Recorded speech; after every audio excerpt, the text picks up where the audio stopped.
We all want to break out. The Foo Fighters taught us this a long time ago. But when we do get to the start of a brand new wrestling year, if you're a young and up-and-coming star, you'll be sitting there going, oh, I hope this is my time.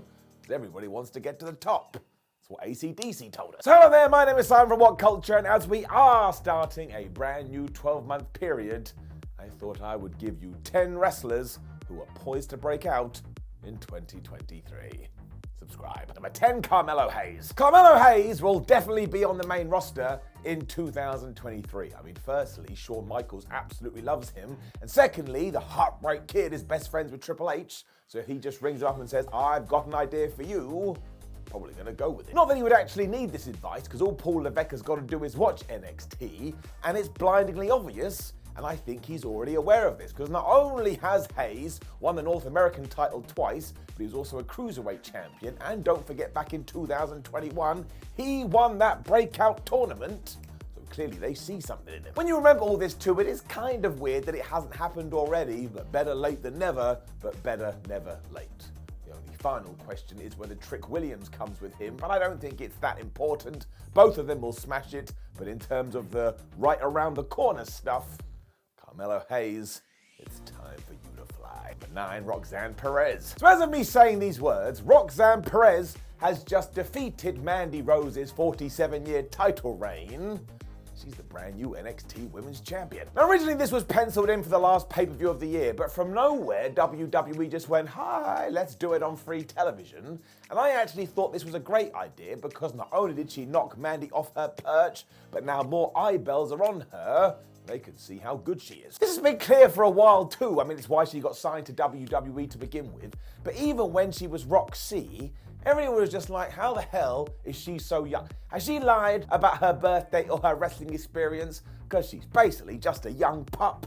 And she's absolutely smashing it. Because she is only 21, so even if Shawn Michaels does want to take his time with her, that's perfectly cool. But look, nobody knows what tomorrow is going to bring. So I would have her have a mini run as the NXT champ, and then I'd put her on Raw and SmackDown.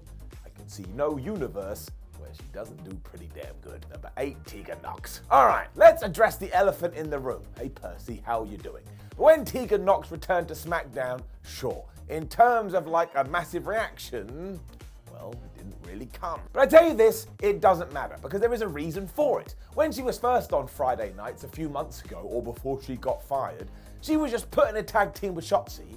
They won a number 1 contender match against the tag team champions. It never happened. The team were broken up and we never saw her again. So if you're a casual fan, you're going to be like, what? Now she is back in a prime position though. It's only going to take a wee while before everybody starts to get it. Because not only is she the queen of getting sympathy, but go watch most of her matches, both inside and outside of WWE.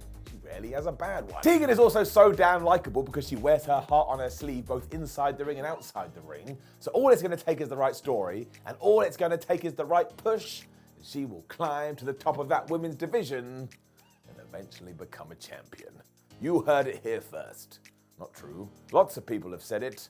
I'm probably about 39. Number 7, Santos Escobar. So the Legado del Fantasma call-up to SmackDown has been middling at best. Not really sure what Zelina Vega added to the group, even though I do like Zelina Vega. And right now, Santos Escobar's main highlight since being on SmackDown has been that World Cup final clash with Ricochet. That's flubbing brilliant. Because of that though, casual fans will already be raising an eyebrow, and if you have been following this man down in NXT or back in Lucha Underground, you know we are just touching the surface here, and if you give him a bunch of freedom, he will absolutely kill it. It's no bad thing to be a leader of a stable either, because it just tells people that you must be important. So once again, if we can just come up with a plan for him in 2023, I can easily see him being the Intercontinental Champion, or the US one if you'd rather that. It's a perfect time as well because WWE needs a new wave of stars, and he honestly does tick all the boxes. Just needs a bit of massaging. Number 6, Solo Sikoa. I mean, you could argue he's already broken through, because ever since Solo Sikoa debuted on the main roster at Clash of the Castle and screwed over Drew McIntyre, he has fit into the bloodline so seamlessly. But he's like the last piece of the puzzle. I don't really get how he's been so good. He's also fantastic as the guy in the bloodline that shows no emotion and just stands there without blinking. And if somebody from somewhere just went, actually, maybe it should be Solar that turns on Roman Reigns and won the championship, I wouldn't be against it. That's how much I like him. But still, the last few weeks, he has started to add in bits of the Umaga character to his gimmick, and that is no bad thing. And let's not forget too, WWE only signed this cat in August 2021, and within 18 months, he had already been put on the main roster. That doesn't happen by accident. You gotta have the tools. So you'd have to be blind to not see it, although even then you'd feel it. I don't even think he's cut a proper promo yet, so when he starts doing that as well, dude's gonna take off. Number 5, Austin Theory. I know, calm down, everybody's going crazy, but after all that rumor and hearsay, seems like Triple H also sees the upside in Austin Theory. He's gonna give him a push. I mean, clearly the game wasn't that high on Austin being Mr. Money in the Bank, hence why we took that briefcase off him. But within a couple of weeks, he had become the United States champion, but also he had this brand new edgy and aggressive attitude. And when we all know, if a wrestling promotion makes you super serious, guy, they usually have important plans. I also think Theory does get better every single week, and if he does keep progressing as he is, he's so damn young that he will find his place within WWE. Probably be around for a long ass time. Plans are clearly in place for this in 2023 as well, so as long as he keeps his head and as long as he keeps his feet on the ground, honestly, you can say that you don't like it, the guy is pretty good. Number 4, Rio Ripley. What a 2022 Rio Ripley had, because despite being injured for parts of it, she was still one of the most important parts of Judgment Day and teamed up with Dominic Mysterio and turned it into an absolute fire act. I didn't have that on my bingo card. You also totally could believe she could kill someone just by looking at them.